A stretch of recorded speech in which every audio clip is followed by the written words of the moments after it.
I am meeting today with Mark Hedrick, and Mark Hedrick is a vocational expert witness and vocational rehabilitation counselor. And I'm really excited to meet with Mark because this is the first time that we're talking about vocational assessments and what that can mean in a divorce or a child custody dispute, where the issues of ability to earn and the ability to pay child support and alimony can come up, or how much one deserves, right? And so Mark's done this for how long?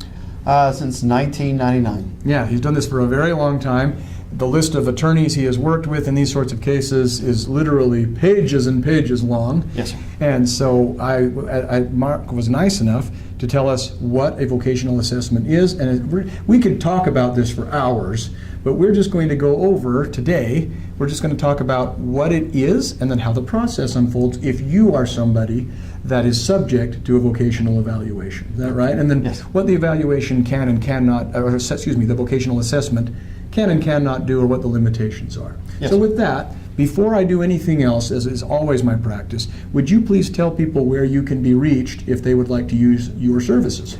They can contact me at 801-492-3484, or you could contact me by mail, P.O. Box 341, Orem, Utah, 84059. I also have an internet web page, Hedrick Voc. You can also go to that web page. And what we're going to do is we'll put that up at the end of this video where you can see it to write it down as well. So, all right, take it away. Tell us where you want to begin. Basically, what we do for a vocational evaluation is to help determine how much an individual and what occupations a person can perform, how much they can make, and also how available those occupations are in the current labor market.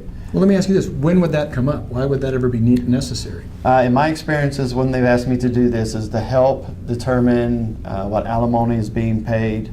I'm not so sure if it's in child support, but possibly. Yeah, let me give you an example. This is for the two of us here. So, for example, somebody says, I want alimony, and the person that may have to pay that would say, okay, maybe I should be paying alimony. I make a lot of money, or I make substantially more, but right now that person asking for alimony is unemployed, or perhaps underemployed. And that person says, I don't want to overpay alimony.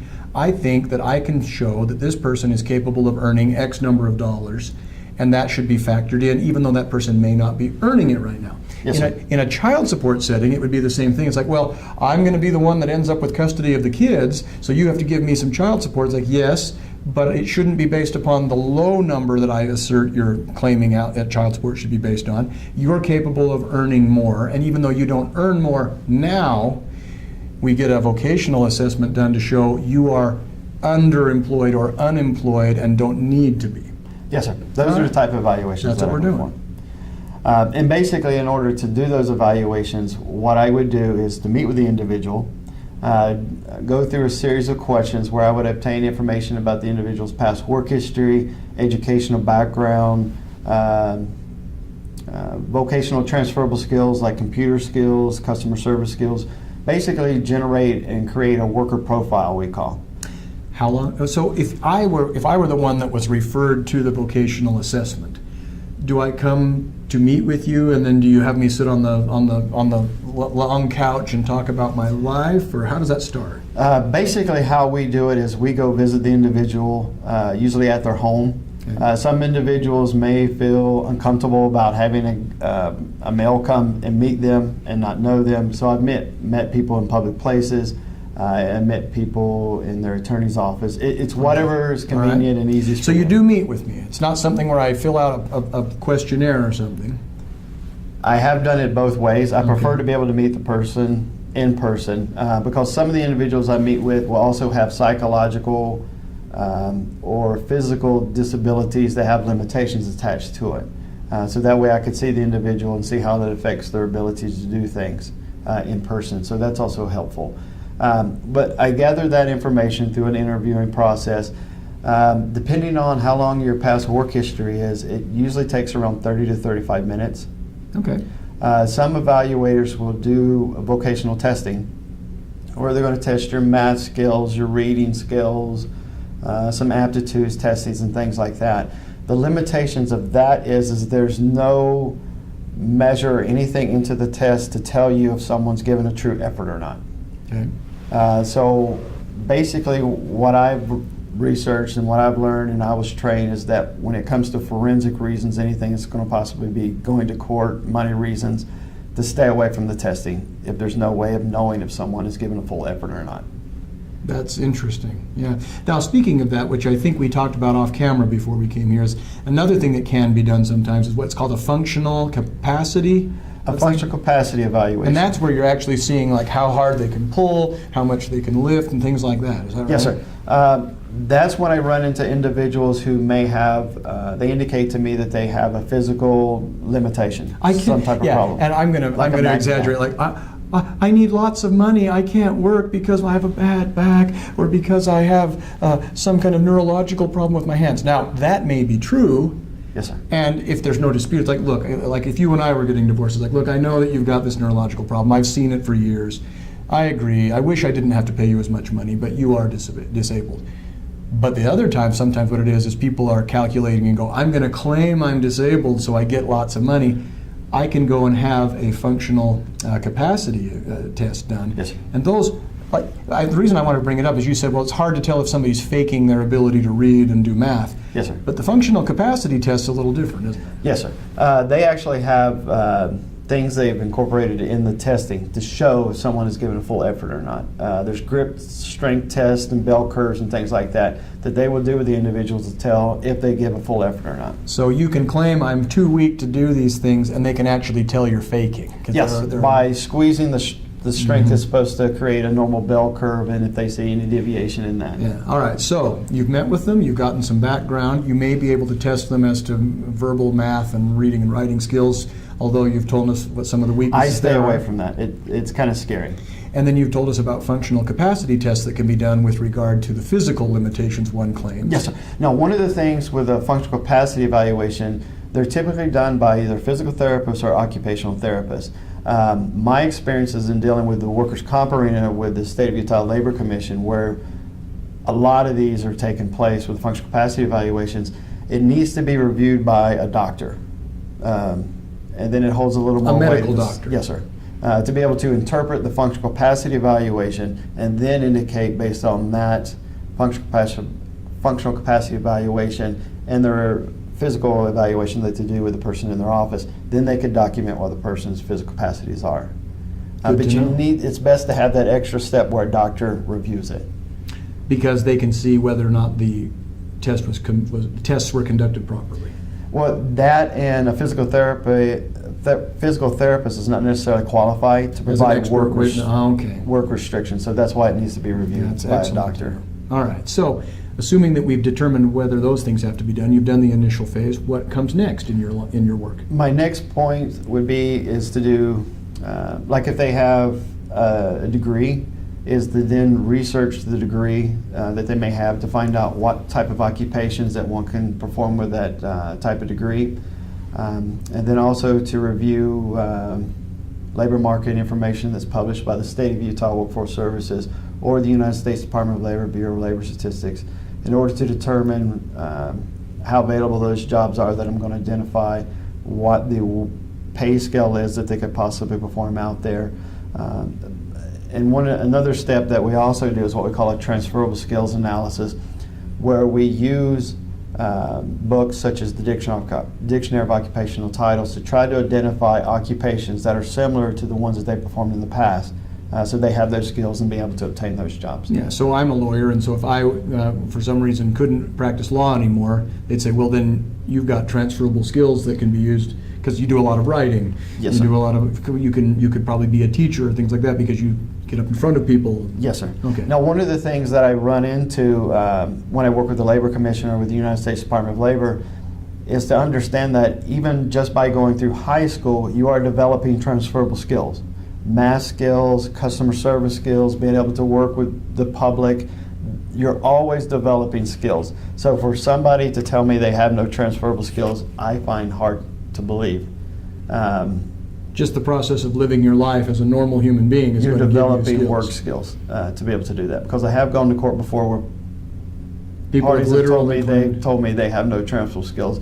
And what concerns me is when vocational expert witnesses tell me, or tell the court that they do not have transferable skills. And we can talk about skilled professions Yes. or skilled trades like a plumber. Yes, That sir. is something where you've learned skills and you may have had to certify them. Yes, sir. But everybody develops the skill to one degree or another about picking Interacting up a phone, with people. dialing a phone, Yes, sir. pretty much in today's world using a keyboard. Or even your phone to go on Facebook and to use a Windows Mhm, program. Right. You may not be a computer software developer, but you are computer literate when you can go on the internet and do those type of things. So those are kind of skills a lot of times that will come out that the individual acts like they didn't even know they had. So you've looked at this person's background, you've looked at their education, you've looked at their skill set, both that they've kind of developed informally over time or anything they might have learned with certificates and stuff like Yes. that.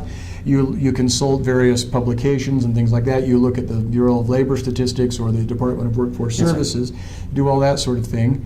Now, sometimes you'll hit an occupation where, and this is kind of a limitation, you'll hit an occupation where the state of Utah or the Department of Labor do not list or provide. At that point, you have to do labor market research on the internet using other sources, Okay. such as salary.com or indeed.com, or it could even get to the point where if that labor market information is available, you actually have to contact people who do that occupation to do a telephonic labor market search to get that information. How do you, or is this even part of the process, how do you determine if this person is not being fully forthcoming because that person wants to manipulate the outcome? Okay. If I feel, if they indicate that they have a physical disability or some sort like that, I then tell them that I will document the information that they provided me in my report, but they need to contact their doctor in order to obtain information on how their disability or their limitation that they're reporting to me, how it affects their ability to work. And I tell them they need to give me more information than a doctor's letter giving me a diagnosis, because the diagnosis affects everyone differently. For example, yeah, I have heart disease. Well, yeah, but does that mean you can't work? It's like, there's plenty of people with by the way, I don't have heart disease, but if somebody says I have heart disease, it's like, okay, that's your diagnosis. Look, the doctor's letter says that. I guess I'm in the clear. You'd say, well, wait a minute. I need, on a vocational end, I need more information. I need to know exactly how it affects them. Does it affect their ability to stand, walk, How live? long they can work, stuff Those like exact things. And those are things you get from a functional capacity evaluation. Okay. But there's some other things called basic work activities that a lot of times I need a doctor to address. I can't necessarily take it from the person that I'm interviewing. I recognize that it's there, but they need to get the documentation for me to put it. Such things as, are they able to attend work and complete a full day's work? Do they need unscheduled breaks? Are they able to concentrate? Are they able to follow simple instructions? Are they going to miss so many days per month of work? Because those kind of factors yeah. are ones that would eliminate somebody from working in the U.S. economy, period. So that's key information. Somebody can tell me during the interview they have these problems. However, if I don't have it documented from a physician, it's hard for me to go and testify in a court setting that these are limitations that the person has.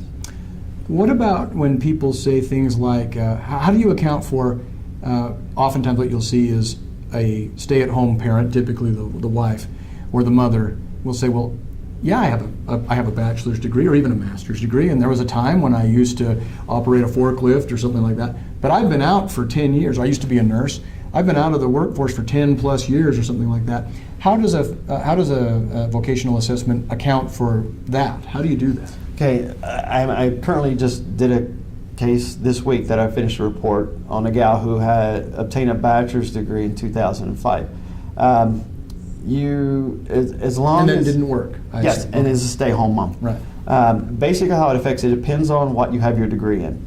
If you have a degree in like computer science, if you're out of work for a long period of time, Let's call it a degree where it's kind of like the purpose of the degree is to train you for a job, as opposed to like a liberal arts degree like Yes. English or humanities or something. But especially the computer field, because it changes so quickly. Right. So if you're out of that field for a long period of time, you're probably going to fall behind. It's going to be very difficult to get a job.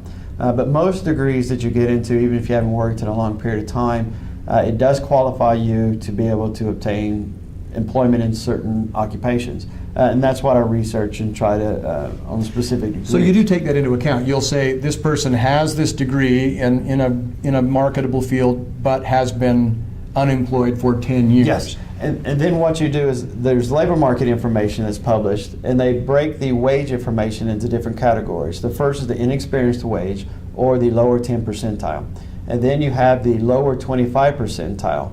And then you have the average, and then you have the median, and then you have the upper 75 percentile, and you have the upper 90 percentile. What you have to do as a vocational expert or witness is based on your past experience and knowledge.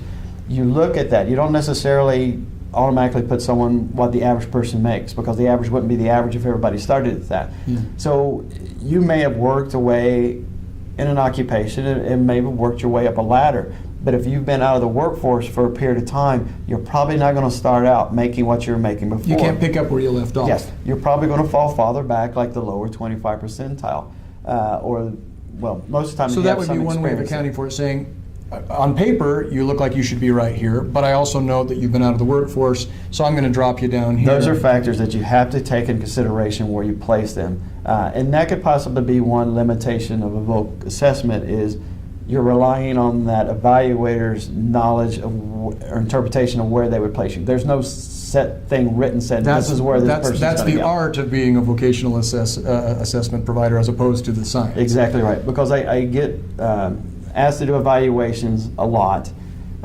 where the individual had a degree, has never worked, become a stay-home mom or stay-home dad at that point, and then they say, well, my degree is useless because I've never used it. Rarely is that what I find the case.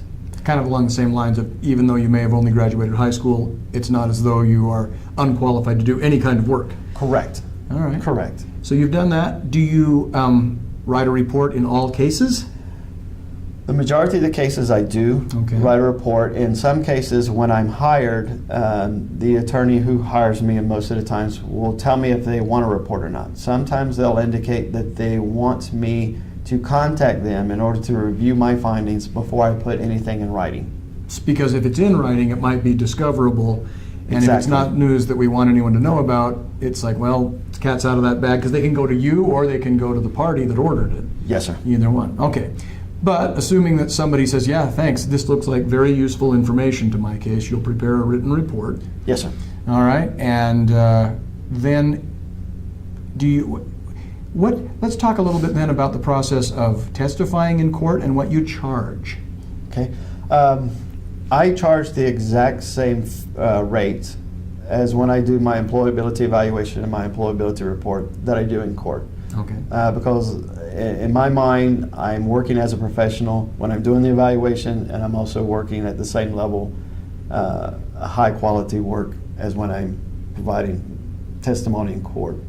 And when you go to court, do they certify you as an expert and ask you those series of questions? Yes, sir. I have been certified in every district court in the state of Utah except the 8th. And I've also Okay. provided testimony to the State of Utah Labor Commission over 111 times since 2005. What about at federal levels? What can you do there? Federal levels, I'm the only certified vocation rehab counselor to work with federal injured employees through OWCP programs since 2005. We do not go to court on the federal cases. We have to make sure that every report we have is well documented, every I's dotted, T's crossed, because the court hearing, my understanding, is held back in Washington, D.C. I'm not available by telephone or anything to assist in those hearings. So if somebody wants to hire, you also mentioned that the attorney might call me the attorney, but people can hire you too if they don't have attorneys. They can still ask you to conduct a vocational assessment. Yes, sir. Is that right? And I have experienced that quite a bit. The only thing I advise people to pay attention to is the deadlines of the court in submitting reports. There's a gentleman that hired me just 2 months ago. I did the evaluation for him. He paid my retainer. I did the report. And then when he submitted it to the judge, he had missed the deadline of submitting the evidence. So therefore, was not able to use in court, and he wasted his money. That's good advice. Well, I appreciate you giving us this back. I mean, that's a great overview in a brief period of time, and there's more details, of course, that you may, like you say, you've said each case can be unique, and not every case will need every single testing option that you have. So if people do want to talk to you then at that point and think that a vocational assessment might be useful, why don't you give them your name and your contact information again, and we'll put that up as we fade to black. My name is Mark Hedrick. My telephone number is 801-492-3833. 888-885-3484, and I would be glad to review your case and provide assistance. And what's your website again? It's hedrickvoc.com. So that's HEDRICKVOC.com. Yes, sir. All right. Thank you so much. Thanks for your time.